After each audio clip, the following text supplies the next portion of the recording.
Hi friends, welcome back. ನಾನು ನಿಮಗೆ ಈ ವಿಡಿಯೋದಲ್ಲಿ ನೀವೇನಾದರೂ ಸೀನಿಯರ್ ಸಿಟಿಸನ್ ಆಗಿದ್ರೆ, ಇಲ್ಲ ಅಂದ್ರೆ ನಿಮ್ಮ ತಂದೆ ತಾಯಿಗಳಿಗೆ ನೀವು ಪಿಂಚಣಿಯ ರೂಪದಲ್ಲಿ ಹಣನ ಇಡಬೇಕು ಅನ್ಕೊಂಡಿದ್ರೆ ಖಂಡಿತವಾಗಿ ಈ ವಿಡಿಯೋ ನಿಮಗೆ ತುಂಬಾ ಯೂಸ್ಫುಲ್ ಆಗುತ್ತೆ. ನಿಮಗೆ ಈ ಪಿಂಚಣಿ ಯೋಜನೆಯಲ್ಲಿ ನೀವು ಪ್ರತಿ ತಿಂಗಳು 9,250 ರೂಪಾಯಿವರೆಗೆ ನೀವು ಪೆನ್ಷನ್ ನ ಪಡ್ಕೊಳ್ಬಹುದು. ಅದು ಯಾವ ರೀತಿಯಲ್ಲಿ ಪೆನ್ಷನ್ ಪಡ್ಕೊಳ್ಬಹುದು ಅಂದ್ರೆ, ನೀವು ಮ್ಯಾಕ್ಸಿಮಮ್ 15 ಲಕ್ಷ ರೂಪಾಯಿ ಇಲ್ಲಿ ನೀವು ಹಣ ತೊಡಗಿಸ್ಕೊಳ್ಬಹುದು. 15 ಲಕ್ಷ ರೂಪಾಯಿ ನೀವು ಹಣ ತೊಡಗಿಸ್ಕೊಂಡಾಗ ನಿಮಗೆ ಪ್ರತಿ ತಿಂಗಳು 9,250 ರೂಪಾಯಿಗಳು ನಿಮಗೆ ಪೆನ್ಷನ್ ಸಿಗುತ್ತೆ.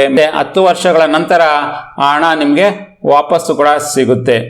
ಈ ಸ್ಕೀಮ್ ಯಾವುದು ಅಂದ್ರೆ ಪ್ರಧಾನ ಮಂತ್ರಿಯವರ ವಯ ವಂದನಾ ಯೋಜನೆ.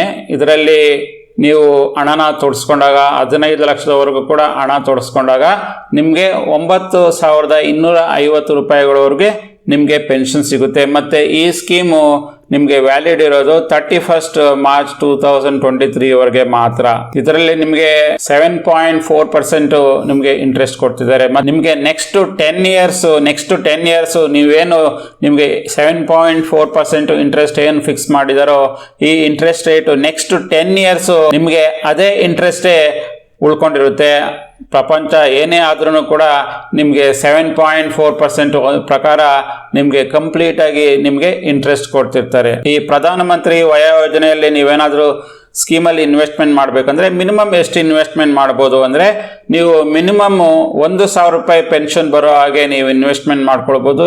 ಈಗ ತಿಳ್ಕೊಳ್ಳೋಣ, ಮಿನಿಮಮ್ 1,000 ರೂಪಾಯಿ ಪೆನ್ಷನ್ ಬರ್ಬೇಕಂದ್ರೆ ನೀವು ಎಷ್ಟು ಹಣ ಇಡಬೇಕಂದ್ರೆ, 1,000 ರೂಪಾಯಿ ನಿಮಗೆ ಪೆನ್ಷನ್ ಬರ್ಬೇಕಂದ್ರೆ ನೀವು ಈ ರೀತಿಯ ಹಣನ ತೊಡಸ್ಕೊಳ್ಬೇಕಾಗತ್ತೆ. 1,62,162 ರೂಪಾಯಿಗಳು ನೀವು ತೊಡಸ್ಕೊಂಡಾಗ ನಿಮಗೆ 1,000 ರೂಪಾಯಿ ಪೆನ್ಷನ್ ಬರುತ್ತೆ. ಅದೇ ರೀತಿಯಲ್ಲಿ ನಿಮಗೆ 3 ತಿಂಗಳಿಗೆ ಒಂದ್ಸಲಿ ನಿಮಗೆ 1,000 ರೂಪಾಯಿ ತರ ತಿಂಗಳಿಗೆ ಪೆನ್ಷನ್ ಬರಬೇಕಂದ್ರೆ ನೀವು 1,61,000ವರೆಗೂ ನೀವು ಇಟ್ಟಾಗ ನಿಮಗೆ 3 ತಿಂಗಳಿಗೆ ಒಂದ್ಸಲಿ 1,000 ರೂಪಾಯಿ ತರ ನಿಮಗೆ ಪೆನ್ಷನ್ ಸಿಗುತ್ತೆ.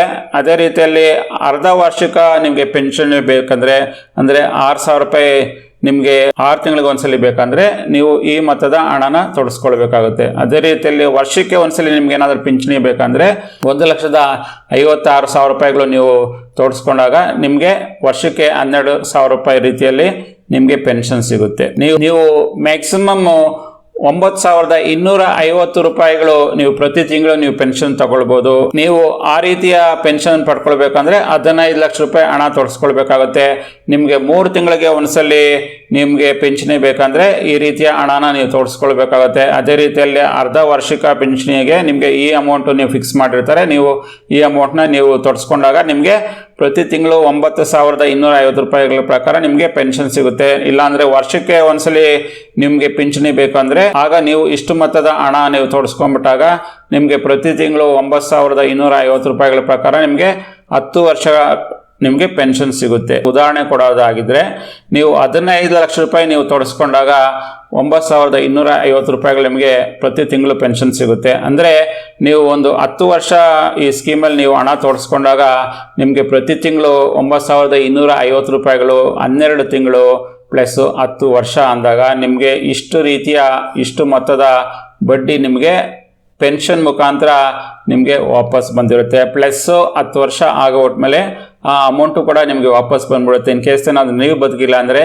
ನಿಮ್ಮ ವಾರಸುದಾರರು ಯಾರಿರ್ತಾರೋ ಅವರಿಗೆ ಲೀಗಲ್ ಏರ್ಸ್ಗೆ ಆ ಹಣ ವಾಪಸ್ ಹೋಗ್ಬಿಡುತ್ತೆ. ಇದು ಒಳ್ಳೆಯ ಸ್ಕೀಮ್ ಅಂತಾನೆ ಹೇಳ್ಬೋದು. ಯಾಕಂದ್ರೆ ನಿಮ್ಗೆ ಇಲ್ಲಿ ಒಂದು ಸಲ ಪೆನ್ಷನ್ ಫಿಕ್ಸ್ ಆಗೋಟ್ಮೇಲೆ ನಿಮ್ಗೆ ಇಂಟ್ರೆಸ್ಟ್ ರೇಟ್ಗಳು ನೆಕ್ಸ್ಟ್ 10 ವರ್ಷ ಯಾವುದೇ ಕಾರಣಕ್ಕೂ ಚೇಂಜ್ ಆಗೋದಿಲ್ಲ. ನೀವು ಒಂದ್ಸಲಿ ಪಾಲಿಸಿ ತಗೊಂಡ್ಮೇಲೆ ನೆಕ್ಸ್ಟ್ 10 ಇಯರ್ಸ್ ನಿಮ್ಗೆ ಇದೇ ರೇಟು ನಿಮ್ಗೆ 9,250 ರೂಪಾಯಿಗಳು ನಿಮ್ಗೆ ಪೆನ್ಷನ್ ಫಿಕ್ಸ್ ಆಗಿರೋದ್ರಿಂದ ಈ ಸ್ಕೀಮು ಸೀನಿಯರ್ ಸಿಟಿಸನ್ಗಳಿಗೆ ಒಂದು ಒಳ್ಳೆಯ ಸ್ಕೀಮ್ ಅಂತಾನೆ ಹೇಳ್ಬೋದು. ಅಂತ ಹೇಳುವ ಮೂಲಕ ನಾನು ಈ ವಿಡಿಯೋನ ಇಲ್ಲಿಗೆ ಮುಗಿಸ್ತಾ ಇದ್ದೀನಿ. ನಿಮ್ಗೆ ಈ ವಿಡಿಯೋದಲ್ಲಿ ತಿಳಿಸಿರುವ ಎಲ್ಲ ಮಾಹಿತಿಗಳು ಇಷ್ಟ ಆಗಿದ್ರೆ ಖಂಡಿತವಾಗಿ ಲೈಕ್ ಮಾಡಿ.